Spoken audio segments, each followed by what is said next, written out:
Hello and welcome to the Modern Romantic Podcast, where we celebrate and inspire romanticism through passionate people doing incredible things. Hi, I'm TV's Mara Rose, auditioning for Romeo and Juliet. Two households, both alike in dignity, and fair Verona, where we lay our scene. From ancient grudge break to new mutiny, where civil blood makes civil hands a disgruntled pelican. Hi, I'm Trey. And I'm joined by someone giving me the face as always, my delightful co-host, Emily. Hi, Emily. Ew, David. Why am I not? Ew. I love it so much. Canadian show, I'm just telling you. Best show. It's so good. I know. How are you doing, Emily? I'm doing very well. We've gotten through 2 tornadoes so far this afternoon and hoping for no more. And I don't know, it's a great week. I'm happy for it to finally be summer, and I don't know. That's about it. Yeah, that's awesome. Well, not about the 2 tornadoes, but yeah, it's good that it's been a good week. Right. I feel like we're in Oz a little bit. A little bit. It's only when you see lions and tigers and bears that you need to say, oh my, and that's when you need to be concerned. Oh, thanks. So just bears is fine, but lions and tigers with bears is bad. Correct. Thank you for that clarification. We'll add that to our show notes. Okay. Yes. Thank you. I'll send that to Gregory. Perfect. He'll appreciate that too. I'm sure he has no idea. What's funny is I've actually seen him do a number of podcasts recently. So it's been nice to kind of see him go through a few other interviews and just kind of get his take. It seems like the more that he does, the more that gets overturned as the story relates to Oz and the upcoming Wicked series, or the upcoming Wicked films, I should say. So it's been really nice. It's good to see him out and about, and just seems like he's enjoying stuff. So shout out. Yeah, shout out Gregory McGuire. We miss you. Come back and say hi. Please. But speaking of authors, I'm really excited about our guest today. So would you please introduce our fantastic guest today? Yes, David. Today we have with us an award-winning author from Montreal, Katie Anglehart, author of the Scottish Scrolls trilogy, here with us on the podcast tonight. Thank you for joining us. Thank you so much for having me, and I'm very sorry about your tornadoes. Well, I didn't see them hit. It was like they were viewed, that like people saw them, but they didn't like touch down. So that would I've never encountered anything like that here, so I wouldn't even know what to do. I think you're supposed to hide in the bathtub, right, or something. Like that's the bathroom is like the. It's wherever you have a solid structure, I think, so you don't get blown away. Yeah, or basement or cellar if you have one. I guess a bathtub seems pretty solid. This is what I heard. I don't know. I don't know. My friend lived in Texas for a couple of years, and he was like freaking out, and like when there was a warning, and he was just like lying like a vampire in his bathtub. That's all I got. That's the story. Wow, that is actually accurate because I used to live in Texas, so that is actually accurate. Yeah. Oh, I feel like they have special tornadoes in Texas. Yeah. They're different. Everything's bigger in Texas. I mean, everything's bigger in Texas. Yeah. And so the tornadoes, they cross the state line and it's just like, boom. But there's so many homes in Texas that don't have a basement to them. So people Oh, they have to like go into a place where there is a solid structure. Right. So the thing that people will put over top of them is a mattress. So they'll grab like an old mattress or something to kind of cushion anything falling on top of them. Oh, that makes sense. Yeah.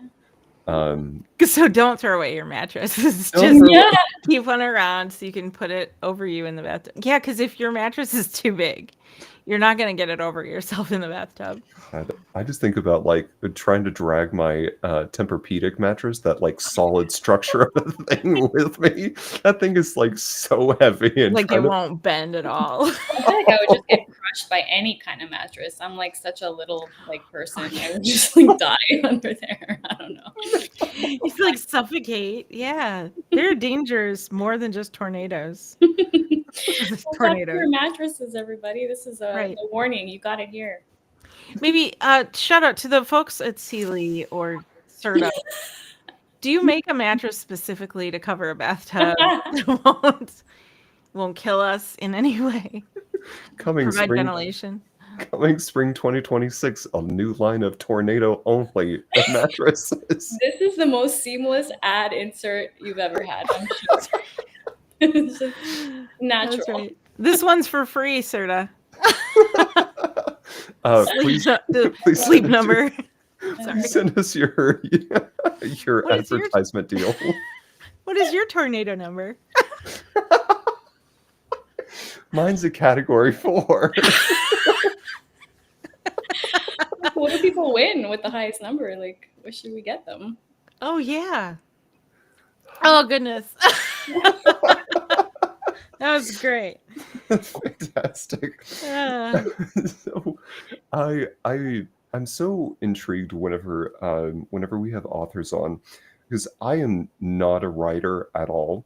My love is really of music, and that's the language that I like to speak with. So I'm so intrigued when authors come on and how you found your way to the written word. Can you talk about what that experience was like? Yeah, absolutely. I think probably the same way you love music and you've always been attracted to music. I've always known that I want to.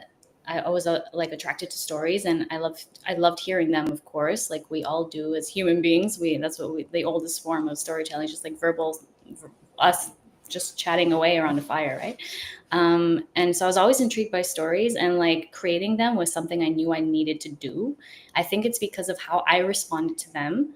I just had this like thing inside of me that was like, well, I need to do that for other people too. I can make stuff up. I can make people laugh. Like from when I was a kid, like I'm like, this is something that needs to just like, that needs to manifest in its own way. And at first I thought it was like through acting. I thought, okay, I can do this through like, that's my form of storytelling. Cause I used to love the idea of like an ensemble cast, or like people making like physically making audiences laugh. I thought, okay, I could do that. And I quickly realized like that I am not an actor. And that was when like I entered this like storytelling contest in elementary.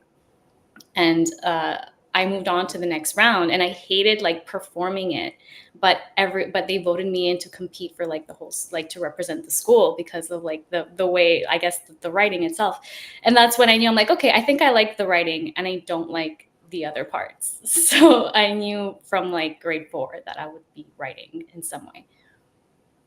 Wow. Okay. That's pretty cool that spoke to you so early and you recognized it and and went with it. I think that's pretty amazing. I was just like, I just couldn't get enough of it. I was a bit like, as we say in French, like dans la lune, like in class and stuff like that. I was always like imagining stuff. Dans la lune is like literally mean like in the moon, like whatever. So, and I would get called out for it. So I think I was like a bit too immersed in things sometimes. And it's like, that's how you know. And even when you're like getting older and you're still imagining stories and you still like, I think that's when, like you just have to follow this gut instinct. And for those of you listening who are like, I've always wanted to write a book, like you probably should listen to that and write down those ideas, Yeah, I hear that. We hear that a lot. Me too. We hear that a lot on the show and off the show. Something you said about like if you find yourself as an adult with those same still telling stories, still having those things play out in your head.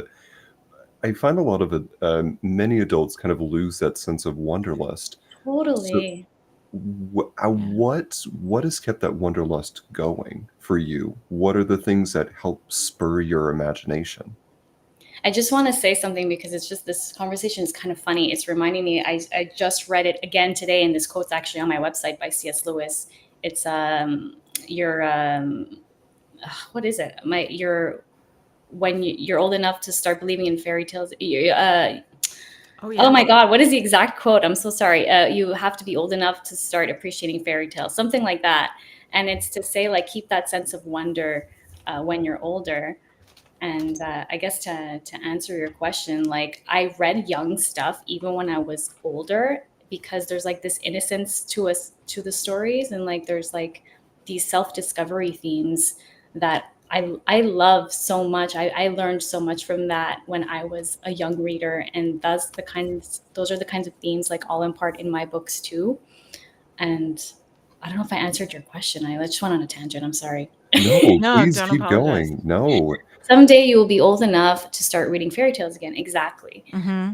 You just learn to appreciate that you have an inner child and you were a kid once, and that sense of wonder carries through as an adult, and it absolutely should. Even if you're writing books that aren't meant for younger audiences, you're still like very much more youthful than you think for believing you can inspire others with a story, with something completely made up, for just literally sitting down and imagining things. Like, that's a very childlike, that's like a very inner child thing to do. Yeah. So yeah. We do it from when we're tiny. Make up things constantly. Yeah, I don't know if did you guys play with your friends or siblings, or did you like doing it by yourself? Because I loved like playing Barbies by myself. I was like always thinking it up. A little both. A little both, yeah. Yeah. Did you Um, play Barbies with your brother, Trey? oh God. Um, lore drop about Trey. Um, All right. so Timestamp this. I so I loved Barbies as a kid. Um, I had Barbies, I think, until I was about 6 or 7. But Okay. my brother was so, like, machismo when he was younger. He was so machismo and wrapped up in all things football and sports, and to have somebody that, like, expressed their feminine side with Barbies, did not sit well. Mm, So, I think that perspective has definitely changed as he's gotten older, but as a kid, I was in there with dress ups and all the things. So yeah, love, Barbies were so much fun as a kid. love, yeah.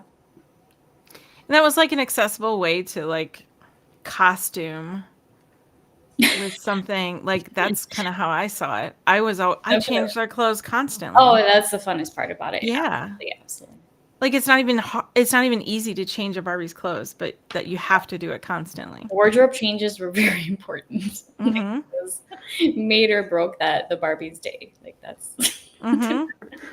I do gotta say, my favorite memory that I have of that is dressing one up in like a huge, huge, like poofy princess dress and attaching the bungee cord to it and dropping it off like the stairs going down to my basement. So it was like parachuting, parajumping Barbie. why were we so violent with them? There's all these things we put them through to just like see how they dealt with Yeah. it. I think that's part Mhm. of that storytelling is like the what if with the scenario of like, well, what about this? And just taking that idea and going yes and as a kid. Yes, exactly. Yeah. Pushing some boundaries, Pushing the some boundary. envelopes. Yeah. So all right, so I've said so 4 times. It's okay, we tangented. It's fine. Recenter. Center. You started writing as a kid, you entered the competition, found out that you were meant to be an author. Yeah. Can you walk us through how you came from such a young age to where you are now with your current series?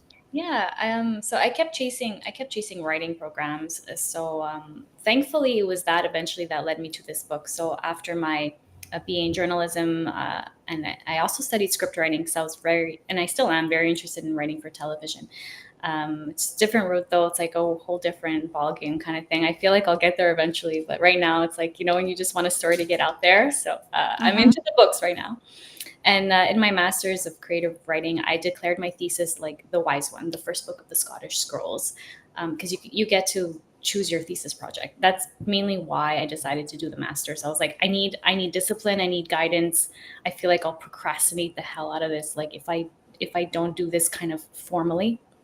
So that's what led me to publish the first book. And I'm so grateful because it's very mentally challenging. Like, if there's a better way to put it, like, I have a lot of like self doubt and like the imposter I mean, many writers do. Like, you think you're the worst writer in the world for like the first three drafts. It's like terrible.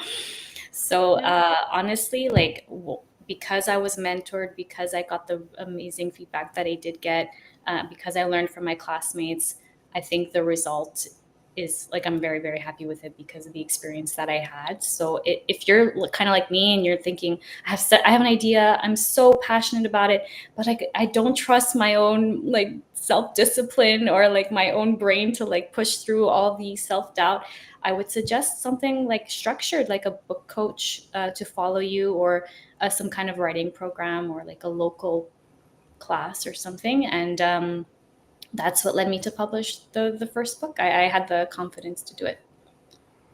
Something to keep you accountable.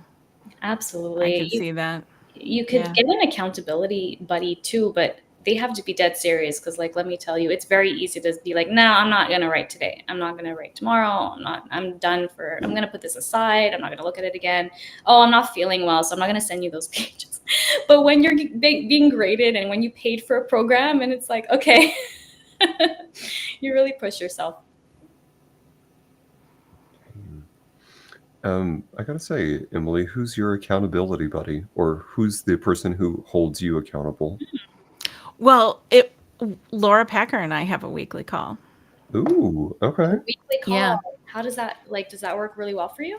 Yeah, well, we just sort of dedicated that at a certain time every Wednesday morning. We have a Zoom call, and that's it. I mean, we've skipped a few, but really not many. And even if we don't, we've decided to be kind to each other and ourselves. So even if we end up not talking anything too businessy or too projecty, we still like check in, because we both like the flexibility to take a break and things like that. So and there's been a lot of things going on, so we don't always stick to it, but that's who it is for me. Do you have one, Trey? You keep yourself accountable? I don't keep myself accountable, but I am the person like holding myself accountable.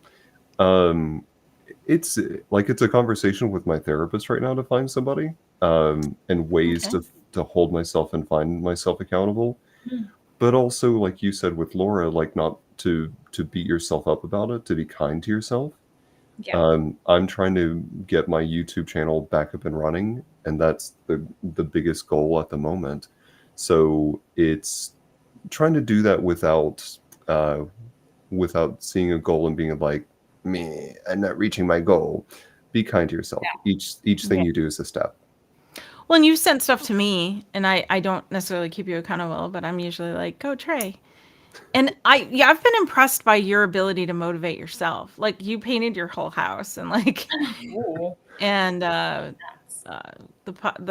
YouTube thing has all been stuff you've been working on outside of this and other work. So I'm always impressed by how you make it happen anyway. I think that's great. Without some kind of accountability partner, that's pretty amazing. Seriously, that's Hey, pretty amazing.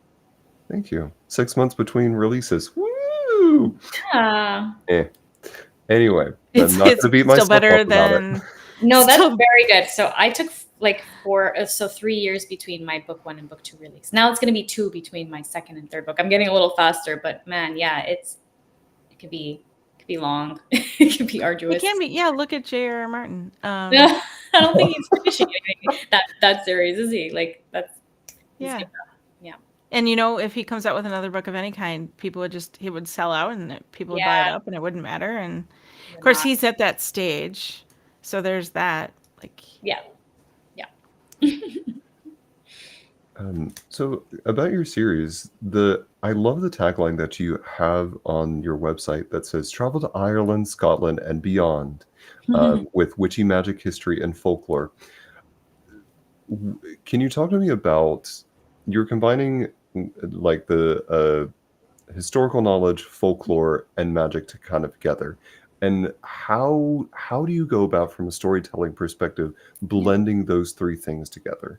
It's a tall order, I know. It's a very ambitious thing that I wanted to do, but it's basically like a mishmash of the things I love the most kind of thing. And that's what made it easiest really, because like don't do it if you don't really like it that much.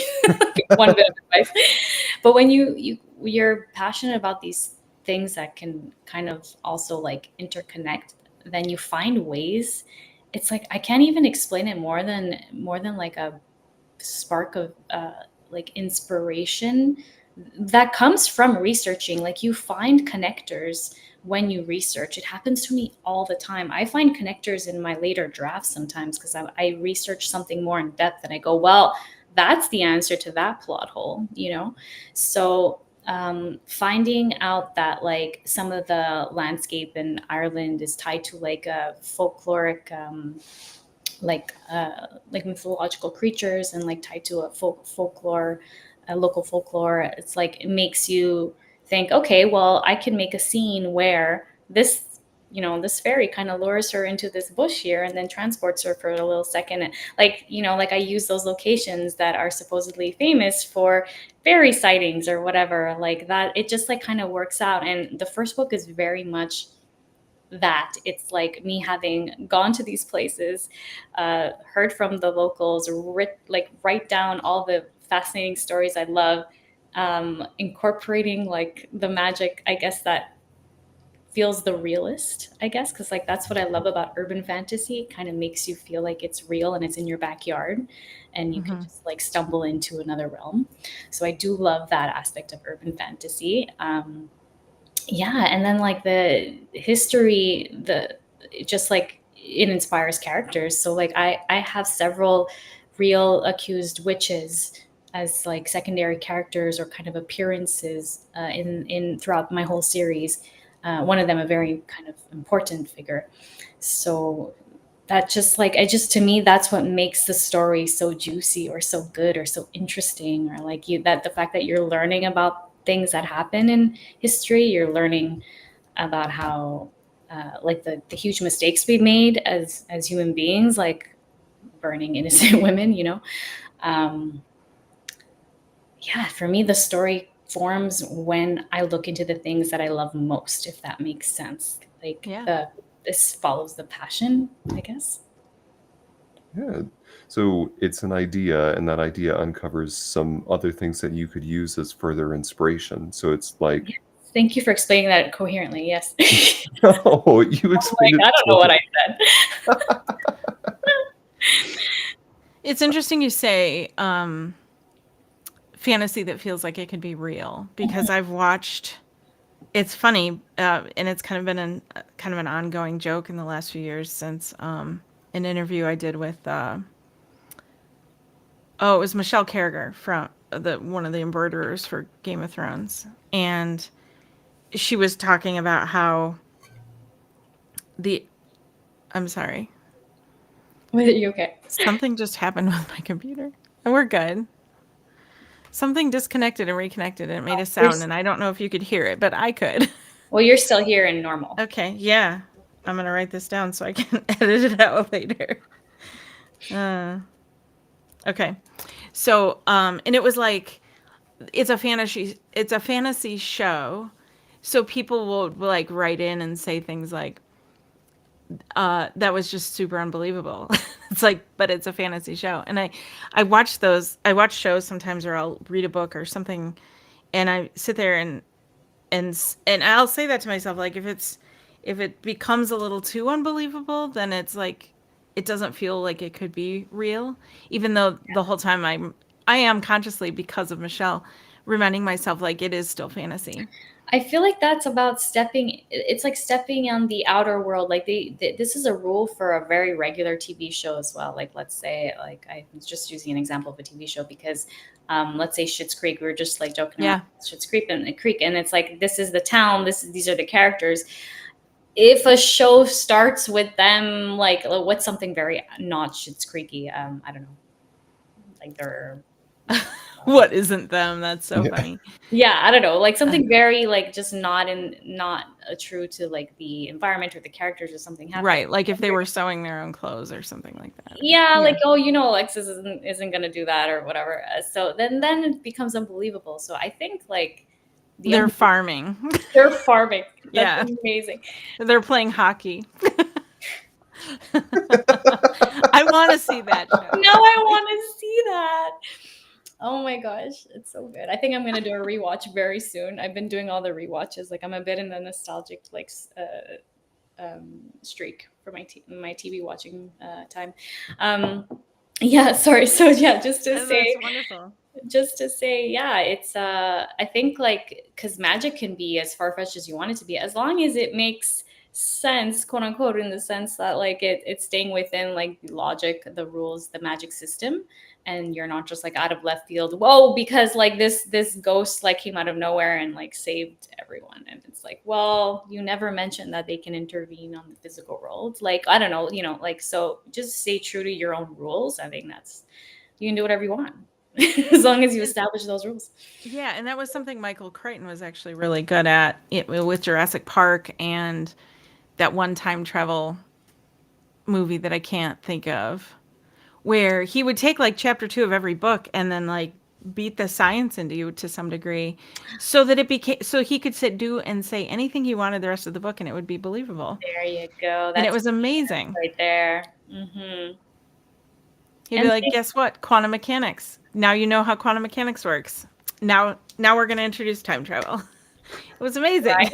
Mm-hmm. Oh, that's so good. Yeah, exactly. And the fact that you don't make characters do something that they wouldn't do. And then I think you're safe. Yes.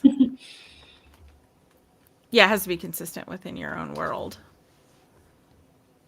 I was going to look up the name of that. Oh, okay. That it's two now. Because now it's Timeline. That's the name of it. Wait. No. Timeline. Did Timeline get adapted into something? Oh, Yeah, I don't know. It's that? Gerard Butler. Paul Walker was in that. Oh God, I gotta watch that. Oh. Yeah. Francis O'Connor as well. They make fun of his accent in Scotland. Say that again. Say that again. They make fun of his accent. They're like, he's like an American Scot. Gerard Butler. Yeah, Like he's he sold lost out. his Scottish accent. Yeah. So funny. He's from Paisley. I just know because of tour guide pointed at Sure. town we drove by, and they're like, "That's where Gerard Butler's from." I know his mother. I'm like, okay, that's awesome. You're like, now I'm 2 steps away from Gerard Butler. I know. Like, is he here? Can I please? Right? Can I meet his mom? Like, Right. I want to meet his mom. I want to have some tea. That's so funny. So, yeah. No, like all my questions are Gerard Butler centered. I'm so sorry. I don't help the situation. I don't help interviewers very much. I'm like just pushing other topics onto you. No, we love it. Every time I look at him, I go, "This is Sparta," and then that's it. I can't.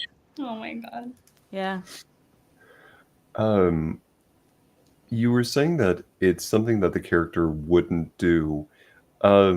Whenever we had Gregor Maguire on, the thing that he kind of leaned into was that concept of what is something that the character wouldn't do, and therein for him lies the like central conflict of the character. So like if you have, say for instance, Glinda, who had been this very passive character, suddenly decide to push somebody out of a window and take action and have agency in something, therein lies a little bit of intrigue. So I think it's to your point, it's having something that's realistic, but putting the characters in up to that moral line without crossing over the bounds of reality and going, how would you deal with this situation? Oh yeah, I love that. Yeah, and you need to test your characters. And the thing about, especially beginner writers, because this was my struggle throughout the first book, was giving the character agency and like just making sure, yeah, she's not too passive and things aren't happening to her as much as she's making them happen, and that she's being challenged enough. Because you kind of tend to be a little nice to them at first, like you want to see them like have a great life. Especially new writers, but like I got a lot tougher as I went on, but it's a difficult thing to get into and to learn how to do, so it's a really good tip. I'm curious because you also speak how many languages? Well, I'm not any more special than many Montrealers, by the way. It's just something you learn when you learn French. So that's like some, like most people most people are bilingual in where I come from.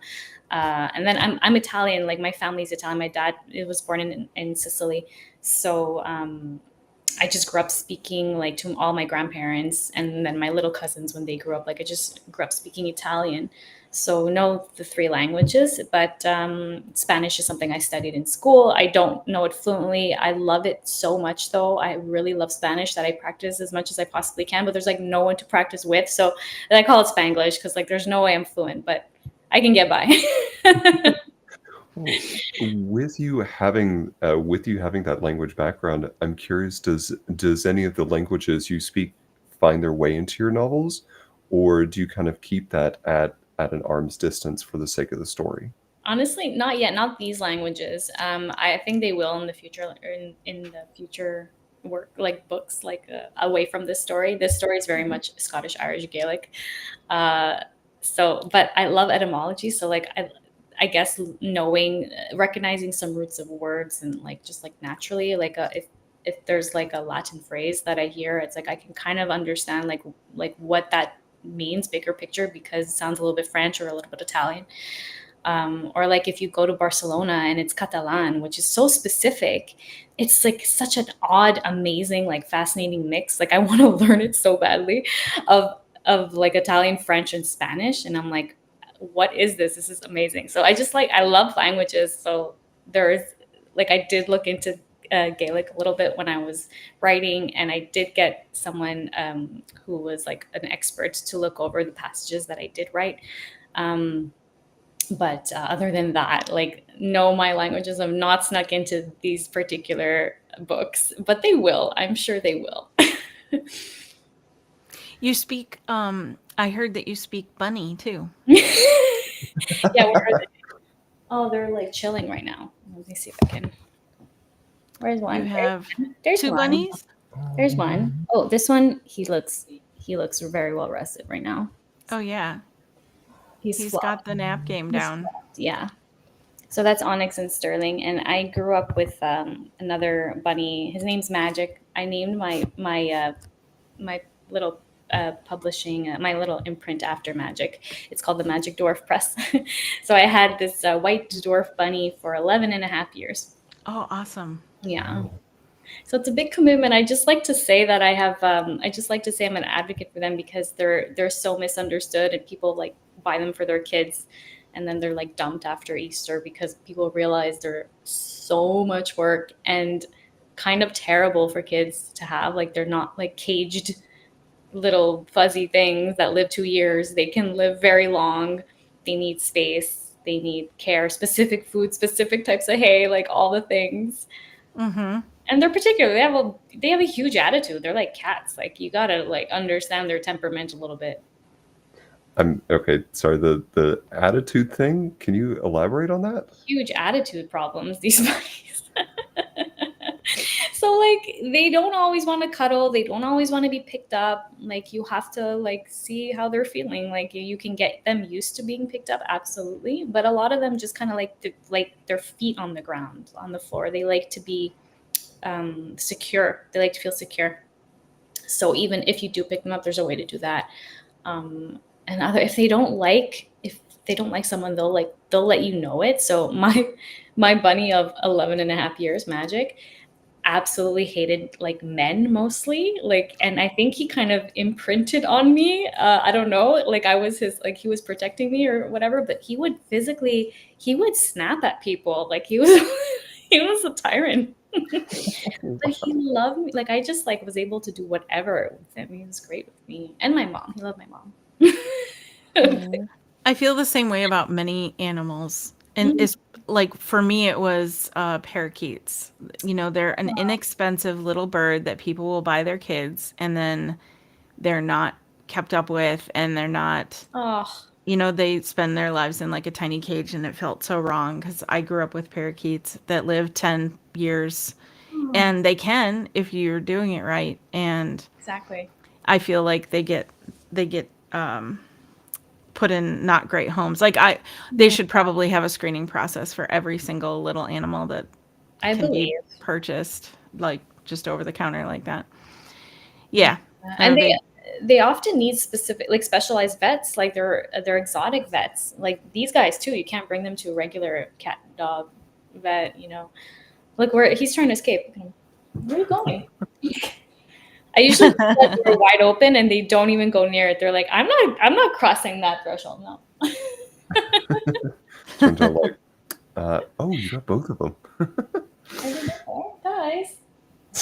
Oh, my dog might go. Like Oh, she's like looking at them from the couch and she's like, oh yeah, like, here. hey, we want to be on a podcast too. Like she's going to bother them right now. Oh, Aw. the Okay, bunnies guys. almost look like they could take the dog. They're all like pretty much the same size. That's funny. There's a YouTuber that I watch that has pet chickens, but also a pet parakeet. Makara Tours makes just like sewing things and more comedic based sewing tutorials. Oddly enough, Mm. to bring this full circle, she does a lot of Barbie themed things where Hmm. she's done a couple like Barbie episodes, and every year she'll do the holiday Barbie of that year and recreate the dress in real life. Oh, No wow. way, that's amazing. That Yeah. is cool. But anyway, Well, she's got a cute little white parakeet that will show up in quite a few of her videos. I love that. Birds are very intelligent, I think. Like, yeah, I don't know the whole bird brain thing. Sorry, I have like a mosquito in this room.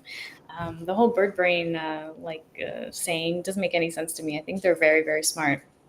They are. Yes, Mhm. agreed. And they all have their own personalities and quirks and likes and dislikes. You know, I feel like animals don't get seen as individual like personalities as much as they should. But No, 100%. Like that and things like anything nature related, like honestly, like one of the main messages of my story, like I'm passionate about these things. I like talking about these things because we're I would say, like with everything that's going on in the world, sometimes we forget like our connection to nature, like we're so ahead in tech all the time. So like this is one of the main messages I like to relay. Like we are nature, like we come from it, we've evolved from it. These things are living beings, like we need to remember to continue caring for it and not just like take advantage of what we the resources that we have, and it is limited and we tend to forget. But yeah. for sure. Yeah. I was I've been well, I should say Josh and I have been attracting crows lately. Oh, And we finally Really? got them to come up closer to the house. What? Yeah, it started with chipmunks, and now there are three that will come and so I learned they remember people's faces. Did you know that? I wasn't sure if they would are we talking chipmunks or crows? Crows. Yes, I believe that. Yes. They'll sit in the tree across the yard and they watch. There's one that we call like the sentinel, and we'll throw peanuts out there. And there's like a tray feeder that's a square hanging on a shepherd's hook. So we try to keep the squirrels away, but whatever. Anyway, so we throw peanuts on it, and the crows at first wouldn't come and land on the tray because it swings. It's like it's not a stable tray; it just hangs. But now they will. They figured out how to do that. And today, in fact, I saw the sentinel crow. I walked out there. I threw peanuts out and put some on the tray, And before I got all the way back to the house, he was already there. And I was like, yes, that's the closest we've ever gotten. It's so great. But yeah, I believe they know to watch for certain people at least. I didn't know about the faces thing specifically. Apparently, I don't know. My husband told me like the other day. It's very weird because we have a lot of crows around here, and he's like, I want to befriend the crows. I'm like, what do you mean you want to befriend the crows? Hmm. It's like I want them like they recognize people. I'm like, you're kidding, And he's like, yeah, we're gonna. I want to start like becoming friends with them. I'm like, okay, we can do that. I don't know. Yes. Yes, you can. Give it a shot. Peanuts make it very easy. This is why we moved to the country. Hmm. You can do it too. You'll have such a great book to write then. That's it. Hey, it's going to be a standalone. It'll be much quirkier and lighter. So maybe it'll take place in this small town. Who knows? Yes. Um, Gosh, I love that you are having a bigger focus on nature and taking the story away from tech and putting it in an environment where there's more foliage, more plants, and more interacting with nature. Um, Being that you also have quite a bit of mysticism mixed in with your stories, I'm kind of curious, what's one spell or one maybe creature that you feature in your books that you would love to see in real life, and why? yeah. Oh, such a good big question. Um, So one of the ways she channels magic, at least in the second one, is through elementals. So these are spiritual nature beings that they embody each of the elements. So I think it would be pretty awesome to meet a sylph. So they're Hmm. like air elementals, very powerful and very strong presence because air is all around us. So they tend to be the most like imposing, I guess. So that would be very very cool because I don't know what they would look like. I mean, I kind of describe them the way I would think like a wispy sort of draped in white and like that kind of thing. Yeah. But yeah, that would be pretty cool. I won't say fairy because like there's so it's such a trend these days and like that's not what I but I just want you to know for those who are intrigued by fairies but don't want to read erotica, that's not what happens in my book. They're actually they're like the fairies that are represented in like new age mysticism, like the nature beings and the ones that tend to like the plane that's like adjacent to ours and like anyway whatever I will drop it but I'm just saying like if you see fairy and you're like turned off it's like it doesn't go there we don't do the the erotic thing in this book I didn't even think about that, to be honest with you. trend When yeah I think fairy, I think of two kinds. I think of like Thumbelina kind of fairy, and then I think Mhm. like the kind of fairy you're not supposed to tell your name to. okay these are more like than the earth angel like if you read Okay. like new age works and stuff like that the ones um, that are like living in our backyard kind of thing. Okay. Yeah. Emily, can I clarify that statement you just made? Because I've always heard that that applied to just fae in general. It wasn't specific to like fairies, but I am more than willing to be wrong. Is it that you shouldn't give your name to them, or is it you shouldn't answer any, like, give them anything that they ask for? You always kind of respond a question with a question. Like, why do you want to know? Yeah. It's about like I've heard that they can take your name, like that's it, then you don't have your name anymore or something like that. But I've also heard that it's kind of like they can have some kind of power over you. I Okay. don't know for sure. I Folklore just makes them out to be very mean a lot of the time. Yeah. yeah.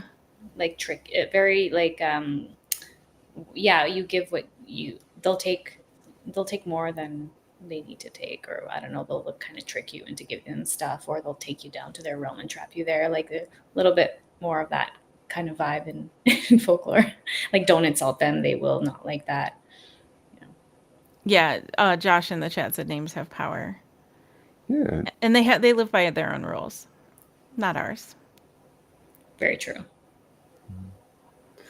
I asked KT that question, but I'm curious, Emily, what's one creature or like supernatural being that you would love to see be real if it doesn't already exist? Oh gosh. Um, I guess I always thought that horses should have wings. Oh, okay. So I feel like that's not like just because I think unicorns are cool, but I've always just been drawn to the Pegasus specifically. So I would say that Nessie. one. Nessie, yeah, that's a good answer. Yeah, that one. That's my dog's Pegasus. name, by the way. Nessie? Yeah. Yes. Ah, Like she hears you and is coming. No, I'm just kidding. She was totally Like, asleep. She's not like even I heard my name. listening. Usually she'll do the little like, oh, what? You're talking about me? Like the head, the Am I popping. needed? Is it treat time? Yeah, exactly. well, Katie, you've also given a lot of, I think, recommendations to us and a lot of really solid advice. But I'm curious for those who are looking to get into writing specifically, what's one piece of advice that you wish someone would have imparted on you Hmm. earlier in life that you want to give to them now? Such a good question. Such an important question. I think some people make it look very easy. So, especially with social media these days. So, I just want you to know there's no one way of doing it. Don't worry if you're not a detailed outliner or if your first draft sounds like you're telling yourself the story, because that's what someone told me only later on. The first draft is telling yourself the story. Don't worry about how it sounds. Try to like keep working it out as your drafts go on. That's the best thing I can tell you is like it's okay if it's like very sparse. It's okay if it's like 20,000 words. Your second draft will extend, your third draft will extend beyond that. And so, my main bit of advice is to trust the process and to trust that you'll put it together because you will. So it's more than okay if, and I'm going to say even the first three drafts don't sound like a book yet, because we all do it very differently. I'm an underwriter, so my books only sound like books as of draft three, and I wish someone had told me that that's like okay, because like everything we read out there is like, oh my god, like I just wrote a book in 3 months and it's like 100,000 words and like stuff like that, and I'm like, oh my god, I'm doing something wrong. Like, oh, I'm not good enough at this. Like I'm too slow. I'm not imaginative enough. I'm like, like you start to really get into your head. So if you do that, just remember there is no one way, and you will get there at your own pace. But I love that. I feel like you just had that ready at the hip, just like ready to go. So good. Oh That Yeah. my is so good. thank you. I really mean it. Like it kind of it really gets to you. It's very hard to finish a book. It's like we don't talk about it enough. It's not like normal to write a book in a few months. Like if you're doing that, you're incredibly skilled. You're very practiced. Like good for you. But we can't all do that, and it's totally Right. fine. Yeah, and there's nothing wrong with whatever process you need to take to get there. I loved what you said that the first draft is just you telling yourself the story. I think that's a brilliant way to approach it. Someone did tell me that. I didn't come up with that on my own. I don't remember who told me, but thank you for telling me, whoever it Yeah. was. Yeah, that's great. And also, there's a lot of people out there that have written award-winning work that we don't know how many times they rewrote it. We don't know how many times it got butchered by an editor or, Yeah, destroyed by a critic. Like those are things that we don't see behind the scenes. Like it's like any other art form. You don't see the 10 years of you blood, don't. sweat, and tears that went into the thing that was the finished product. So you Exactly. can't beat yourself up over a draft. Exactly. And don't compare yourself, whatever you do, to Stephen King, because he's just a whole other level of genius. He's like writing in his actual dreams. He just like writes things, and he follows his characters. His methods are amazing. Like he just kind of follows his nose and then comes out with these amazing stories. And you're like, okay, Stephen. Yeah, he has a gift that's unique, and that's Yeah. not like most of us. I'm gonna say though that he clearly follows some sort of intuition that is like very. He trusts. If anyone trusts his intuition, it's him. Like, and I hope you do too. Like, you just keep trusting whatever story it is that wants to come out of you. That's like advice number 2. I like that. Where can our listeners and viewers find you online to support you and follow you? Follow me on Instagram, KT_Anglehart. That's HART. And Substack as well. You can find me. You can find me on Facebook because I'm a millennial and I'm still on there. And yeah, you can get my books anywhere you get your books online. So that's like your bookstore, Barnes and Nobles, Amazon. If you're in Canada, Indigo. So yeah. You can order them through Pearl's Books in Arkansas. If you request it, they can get it. Yes, I don't know Yes. how many of them actually have it, but yeah. Right. That's what I was thinking. It's a independent bookstore we had on the show. So I Oh, was just giving cool. them the shout out. Woohoo! Shout out to the independent bookstores. Go Yeah. shop there. Well, Katie, I think my final question for you, and get ready for this. This is a big one. Oh no. She's in the hot seat. Has nothing to do with anything we've talked about so far, but we love to ask this question of all of our guests. You were sitting down to have lunch with anybody in the world, alive or dead. Oh no. Who is sitting on the opposite side of that table from you? Oh God. Doesn't this have to be like an intellectual response? Like I probably have someone very dumb in mind. Hold on, let me No. think. Oh man. Alive or dead? Alive or dead? There's no wrong answer. There's no. There's no wrong answer. Oh my God. This is too difficult. C.S. Lewis, because we Good one. mentioned him, and you know what? He like created for me like the first really immersive fantasy story that I was into, Mhm. and I just want to know how he came up with that. And like also, I know that he questioned his faith a lot. Like he went through a whole philosophical and like existential search, and like I think he would be like an absolutely fascinating person to speak to. Yeah, and I get existential all the time. Like I question like so much, so it would be, yeah, I think he would provide a lot of insight. I agree with that one for sure. Yes. What a great answer. Do you know what the S stands for? I don't know. Super. Or his C and S stand for Clive Staples. I did not know that. Yeah. He was also known as Jack.